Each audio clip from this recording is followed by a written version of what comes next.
I shall take care of them.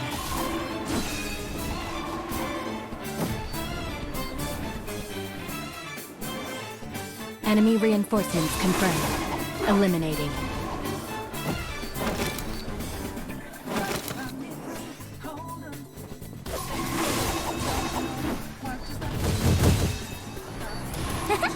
Thanks! Here we go, don't you know my eye, and as I look to the horizon, now.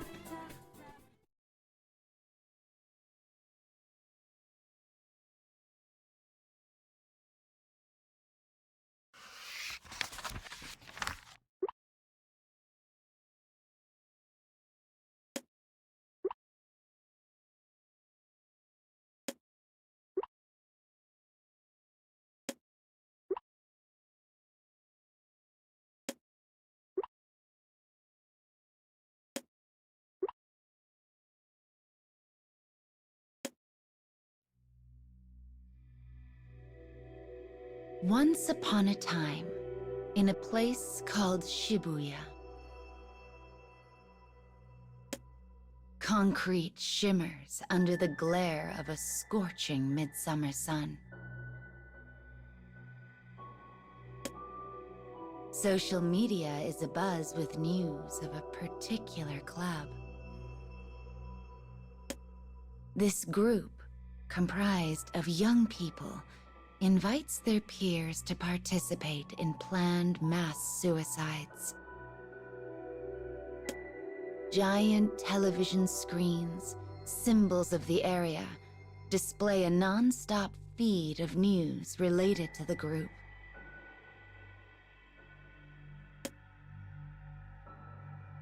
Atop a nearby building stands a man and a woman dressed in black. They gaze at the hustle and bustle of the city below. One of them, the woman, looks quizzically at the man next to her and poses a question. Why do we look like this if we're in Shibuya? Weren't we just in mementos? She leans over, quietly observing every corner of the metropolis below. Suddenly, a voice rings out behind them. Wait, just stop and think for a moment. The man and woman turn around to find a girl dressed in a high school uniform. Out of breath, she looks at the black-clad pair with wide, worried eyes. "Please don't do this," she blurts out. "You don't have to die. No matter what horrible things have happened, I know you have a reason to live. So let's just talk, okay?" There is desperation in the girl's voice as the words gush forth. The roof of the building is the perfect place from which to jump. The pair regarded the girl with suspicion at first, but now realize her misunderstanding. The woman keeps a distance from the girl as she turns to the man. She seems friendly enough, don't you think? Relief washes across the girl's face. She's clearly happy they're talking and not taking some other terrible action. You want to talk, right? Confirms the man. Then let's talk. We have something we want to ask you.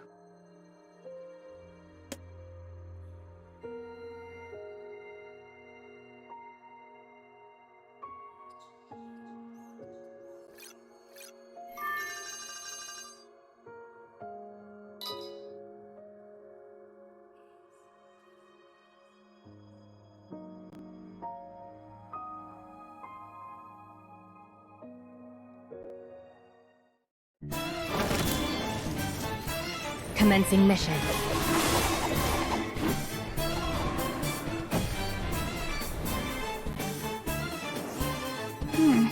I hope we can do this.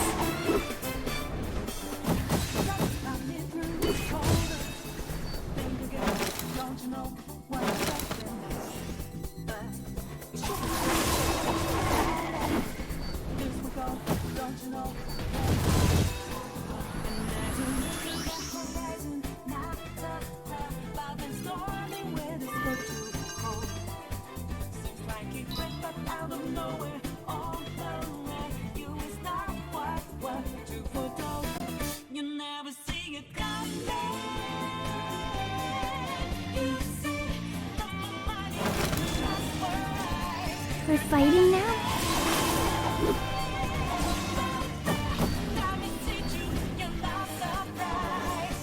Enemy reinforcements confirmed.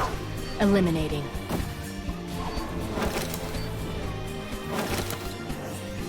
I have no time for this.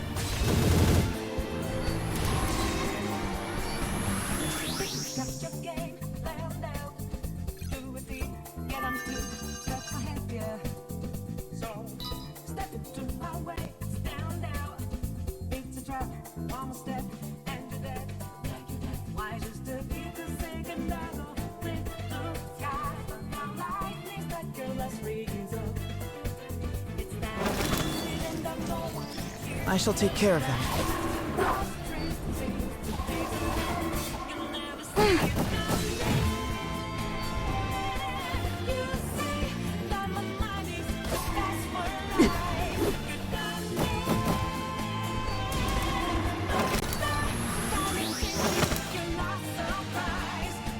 Enemy reinforcements confirmed. Eliminating.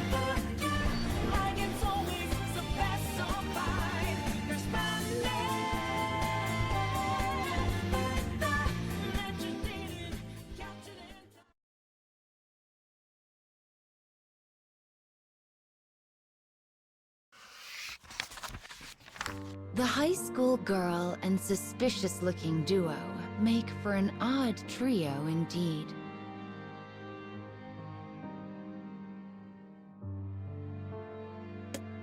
After bringing together some desks and chairs that lay discarded on the roof, they begin an uneasy conversation.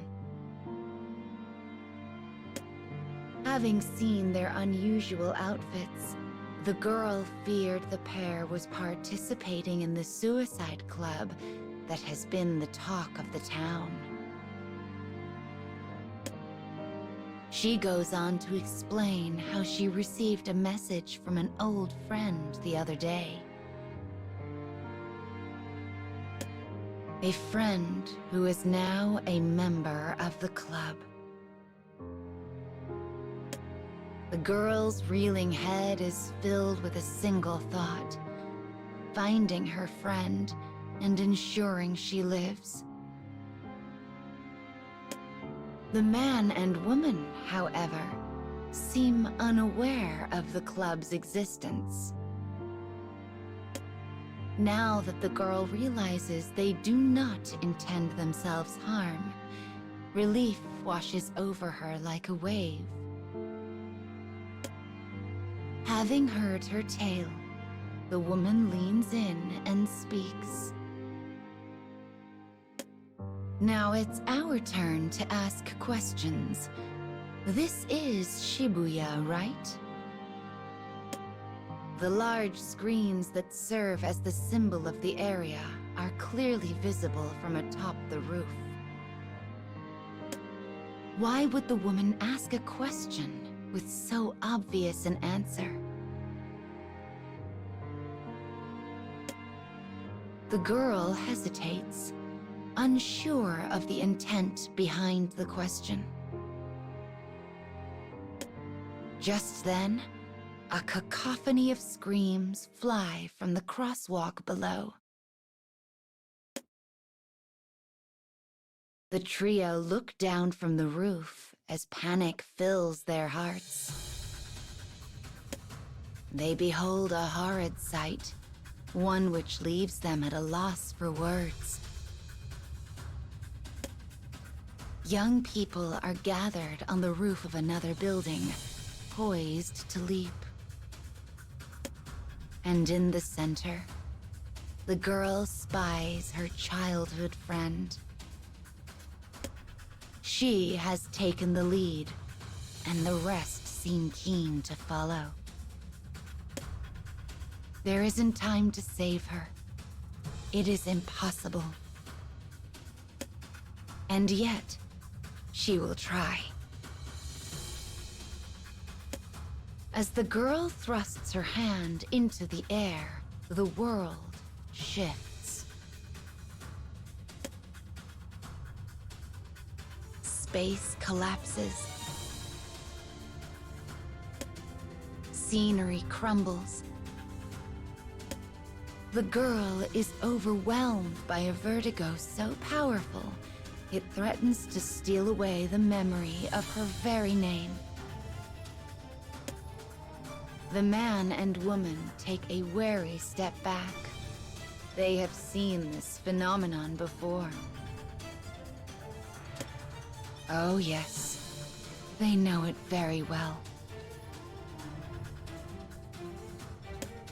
Disregarding their companion's panic, they exchange the briefest of glances. The woman then speaks. Feels like we just infiltrated a palace, doesn't it?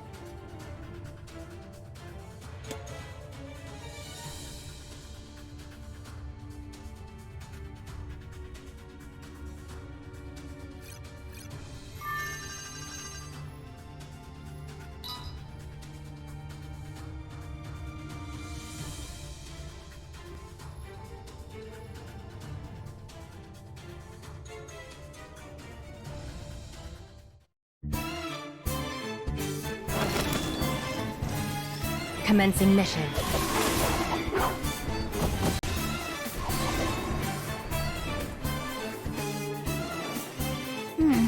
I hope we can do this.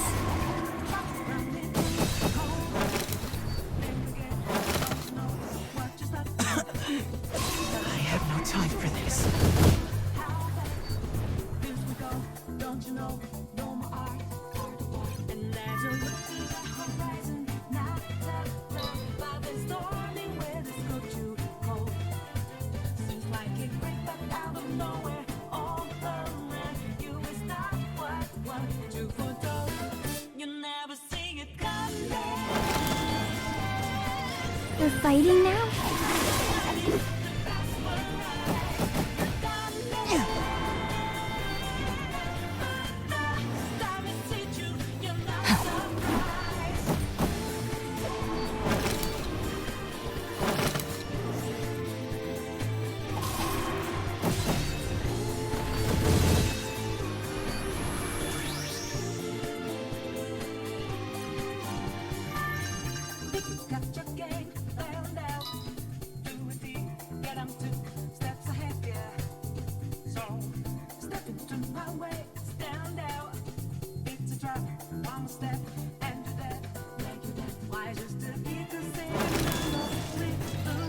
Commencing mission.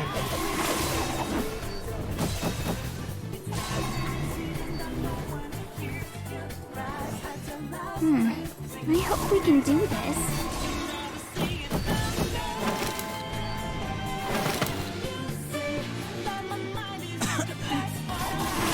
time for this.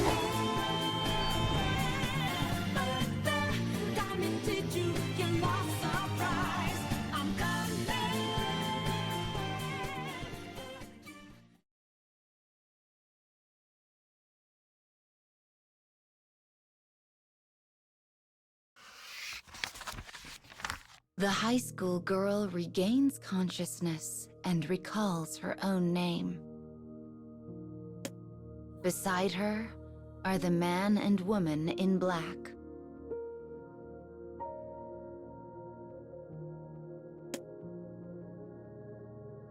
Before her is a world enveloped in darkness. Floor, walls, and ceiling. They are surrounded on all sides by massive tanks of water. It's as if she has been transported to an aquarium.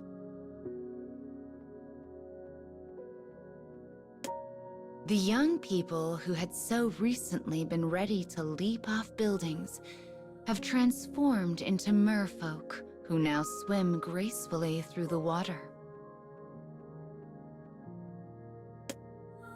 Unease grips the girl's heart in its fist, but the woman seems familiar with such worlds. "Let's pin down this situation," she says calmly. "We went from an unfamiliar Shibuya to this place. The question is, how and why?" The man in black says nothing, preferring to calmly observe the situation. If he has a guess, he keeps it to himself.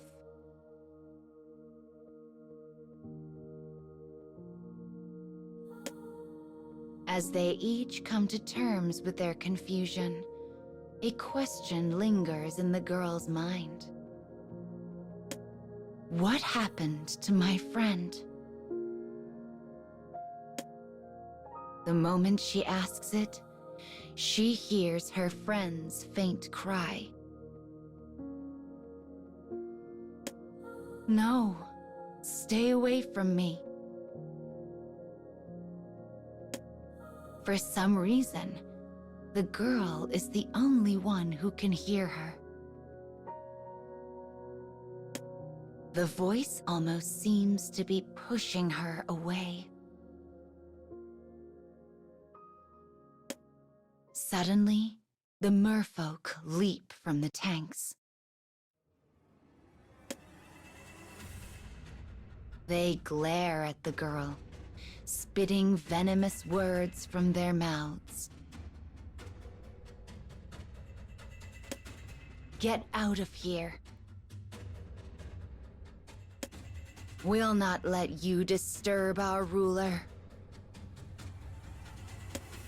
You are far too brilliant for this place." The merfolk seem to find the girl unpleasant. They abruptly lunge at her, yet the girl remains frozen in place. As a scream erupts from the depths of her throat, the man and woman leap in front of her. They stand ready, weapons in hand, prepared to fight back against the merfolk. A sword draws beautiful arcs in the air. The muzzle of a gun flashes brilliantly. They are at home in battle, easily dodging and parrying whatever attacks the merfolk deploy. Soon the enemy falls, and the woman begins to piece the puzzle together. The merfolk attacked the girl, and the ruler of this space seems to know of her as well. The man turns to the girl and says, "We also know of this world. Let's negotiate." Negotiate is not a word she hears every day, and it only increases her panic. But the man doesn't hesitate. "We want to return to our original world, and we need information from you to do that. Give us an answer if you're willing to negotiate."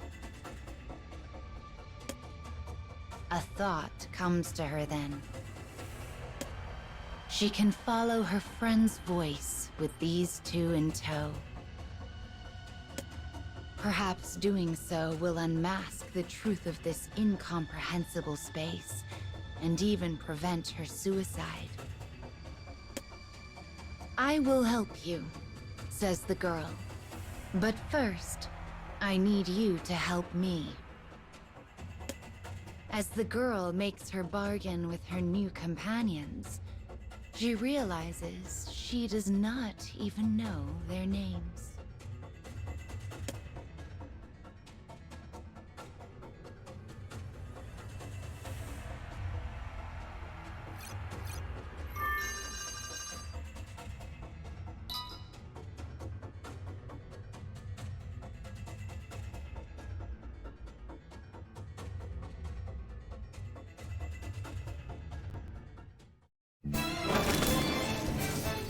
I shall take care of that.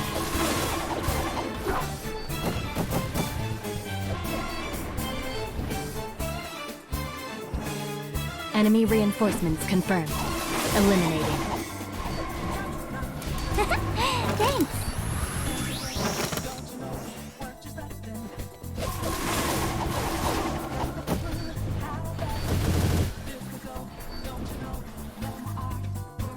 And as I look to the horizon, now I've been storming where this go to go.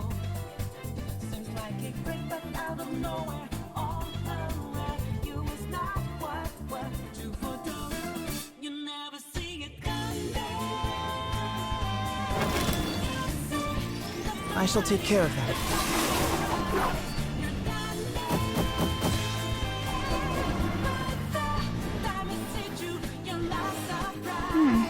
I hope we can do this.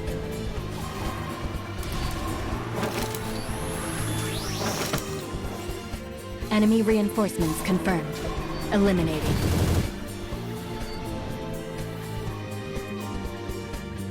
Think you got your game planned out. Do it deep, get up 2 steps ahead, yeah. So step into my way, stand out. It's a trap, one step, and you're dead. Why just do?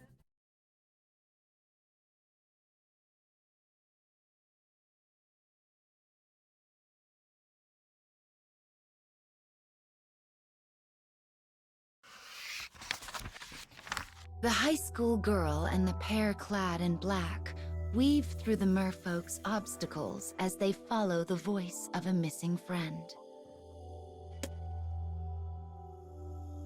In the depths of this space, they find a round, pearl-like object resting within a clamshell.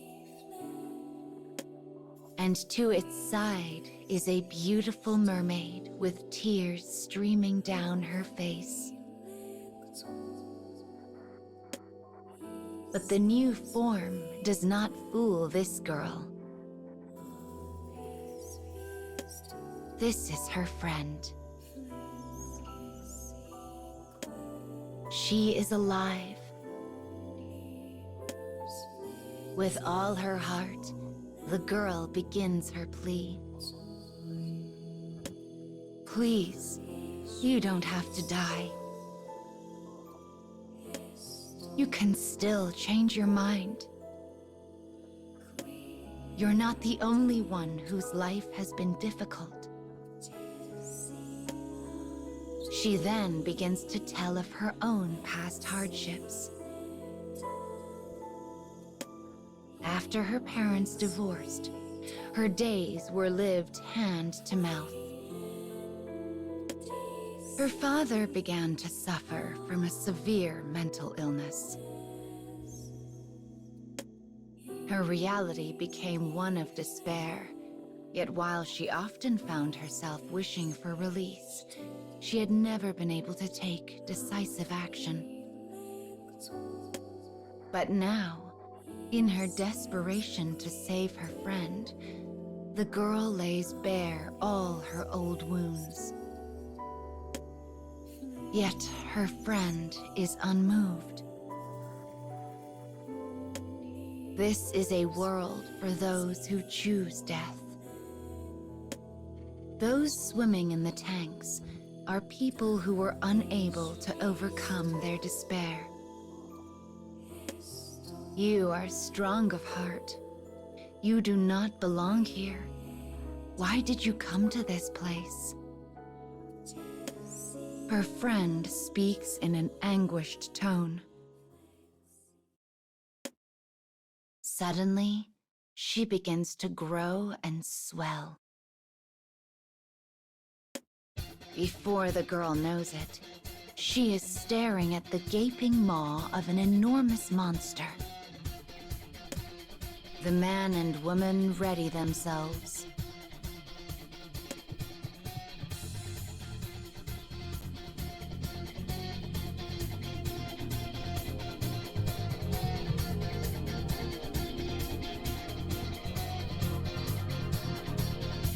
It's not a game. I'm not a robot. And I'm challenging you. I'm not a I need a face. I shall take care of them. Nothing for your eyes. What just multiply?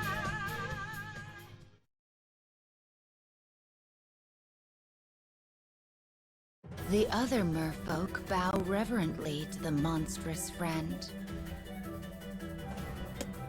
When that happens, the woman speaks. She must be the ruler of this space. While the girl cannot comprehend what this place even is, she understands her friend is leading the suicide club. The friend, now a monster, glowers at the intruders. Oh, I see. You've come to take my treasure. The man starts. A treasure and a ruler? That means...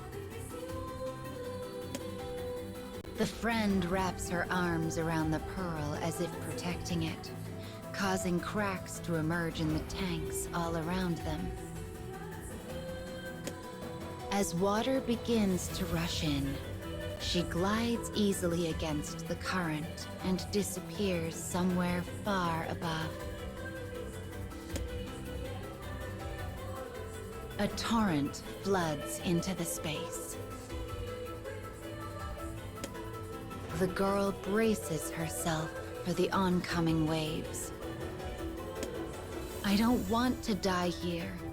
I have to save my friend. As she inhales, knowing it is likely the last breath she will ever take, she suddenly feels lighter. The man has picked her up in his arms. Without a sound, he and the woman begin to run. They fly across a path of bricks that rests just above the water. With a swift dash, they move left. With a nimble leap, they move right. It's like a choreographed dance, one the girl cannot begin to follow.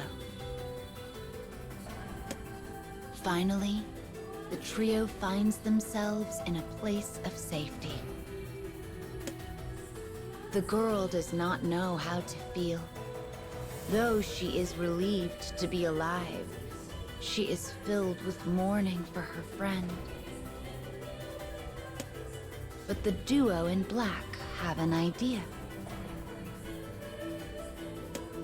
They claim this world is called a palace.